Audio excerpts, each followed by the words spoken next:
इतिहास, बच्चों इतिहास में हम पहला चैप्टर खत्म कर चुके हैं और पहले चैप्टर को आपको पता ही क्या था अपना अतीत, कब क्या कहाँ कैसे कैसे हमें जाना था, पुरातत्ववेत्ता कैसे चीज़ों को ढूंढते हैं, क्या करते हैं, ठीक है।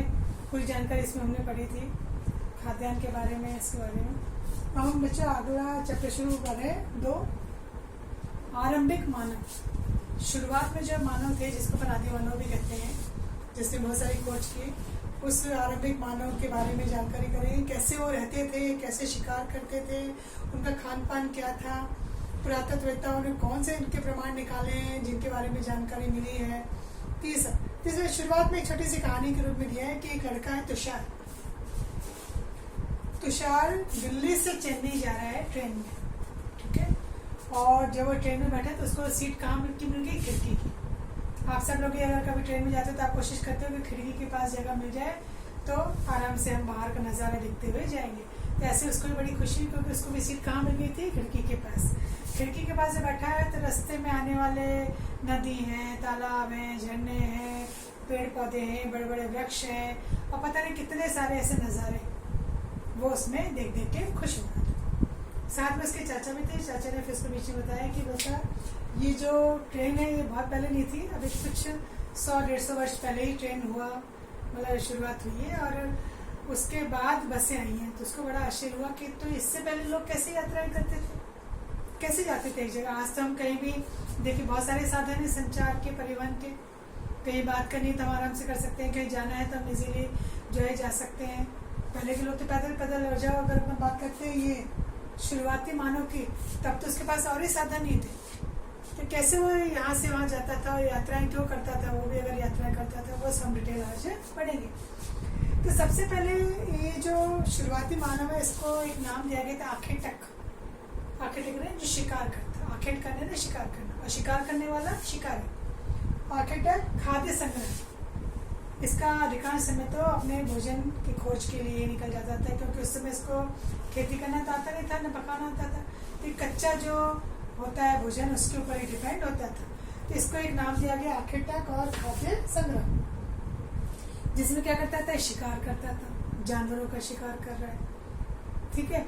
फिर मछलियां भी पकड़ रहा है, वो चिड़ियों को भी शिकार बना रहा है, ठीक है। और कोई छोटे मोटे जीव जंतु है उनको भी पकड़ करके वो ला रहा है, क्योंकि अपने भोजन की व्यवस्था कर रहा है वो। इसके अलावा खाद्यान्न संग्रह भी है, जगह जगह जा करके विभिन्न जो पेड़ पौधे होते हैं जंगल में उनको वो देखता है, फलों से पेड़ों से मिलने वाले जो फल हैं, ये सब्जियां हैं, उनको वो ढूंढा करता था।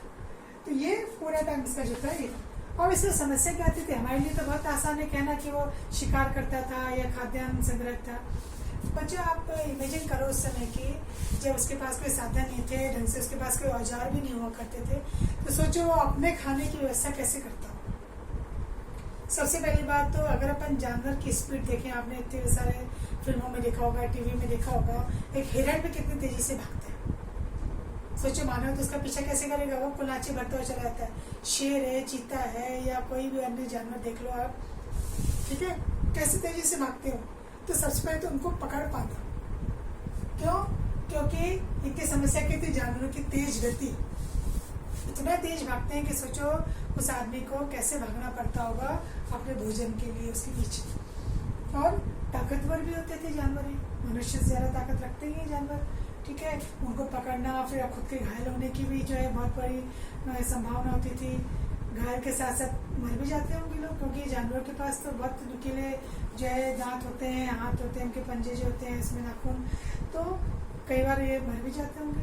तो एक तो इनका पीछा करना, इनको बताकर फिर इन सब के लिए उसको सतर्क रहना पड़ता था, खुद को ही बचाना पड़ता था, क्योंकि जानवर भी तो अपने भोजन के लिए इनके ऊपर अटैक कर सकते हैं, शिकार कर सकते हैं। तो सतर्कता बहुत जरूरी है, सजगता जरूरी है, जागरूकता बहुत जरूरी है, ठीक है।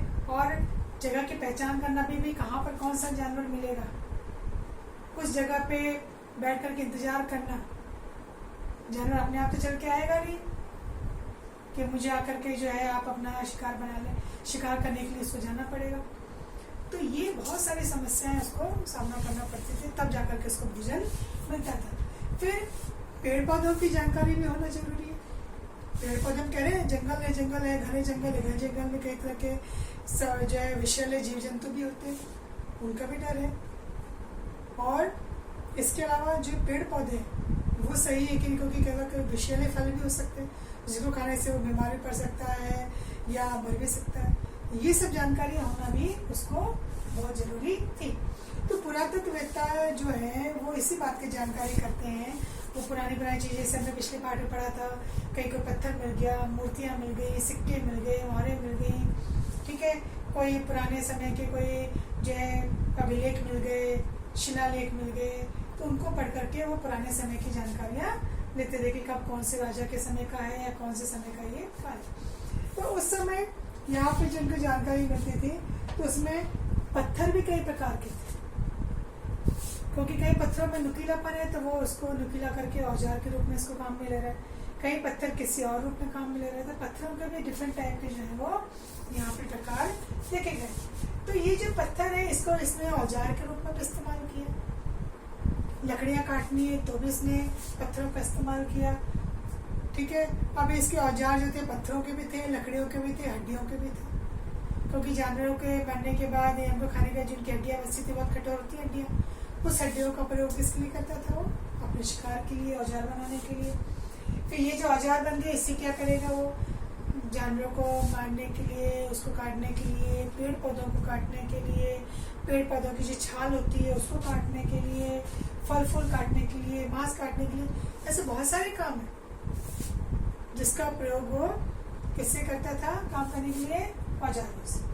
लकड़ियां भी औजार के रूप में आती थी काम में, ईंधन के लिए आती थी काम में, आग जलाना है, कुछ करना है तो उसके लिए, कहीं वो अपना अपना घर बना रहे हैं तो घर के लिए भी लकड़ियां चाहिए। तो ऐसे हर चीज के जो अलग अलग उपयोग थे। तो इसके लिए वो यात्राएं करता था। तो यहाँ पे कुछ बताई गई बातें कि वो यात्राएं क्यों करता था। हम बात करें आदिमानव यात्राएं क्यों करते थे? बच्चों बहुत सारे कारण है यात्रा करने के। पहला अपन कहते हैं कि आप ही अपन ने बात की, वो क्या था? खाद्य संग्रह। तो जहाँ पे वो लोग रहते होंगे तो कुछ समय वहां रहे तो उन्होंने आसपास के जो जंगल है, ठीक है, आसपास का जो एरिया है, वहाँ के जो पेड़ पौधे हैं उनको वहाँ पे उसने ढूंढ ढांड के इसका उपयोग कर लिया, कुछ भोजन के रूप में, कुछ अन्य रूप में। पता चला वहाँ का जो भोजन है वो तो समाप्त हो गया, उसका खाद्य पदार्थ जो थे समाप्त हो गए। तो उसकी खोज में अब उसको क्या करना पड़ेगा? आगे बढ़ना पड़ेगा।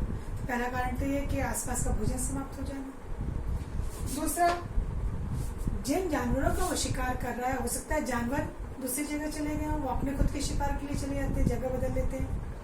तो उनके शिकार के लिए, उनकी खोज के लिए कि भाई जानवर चले गए उस स्थान से दूसरी जगह, तो उन जानवरों के पीछे पीछे जाना, इसके लिए भी वो यात्रा करता था। फिर मौसम के अनुसार पेड़ पौधे होते हैं, अब मौसम नहीं है, पेड़ पौधे नहीं है, खाली पड़ा है वो एरिया, तो मौसम के अनुसार पेड़ पौधे जहाँ पैदा होते हैं वहां पर वो जाना उसका, और वहां पर अपने भोजन की तलाश करना, इसलिए वो यात्रा करना है। सबसे बड़ी बात होती है बच्चों भोजन के लिए पानी। तो अधिकतर आपने देखा होगा पुराने समय में जो आदि मानव के निवास मिले हैं वो नदी के किनारे या कोई तालाब के किनारे, झरने के किनारे, मतलब पानी तो जरूरी है ही, पीने के लिए तो है ही, इसके अलावा अगर उसको कोई और कार्य करना है तो उसके लिए भी पानी चाहिए।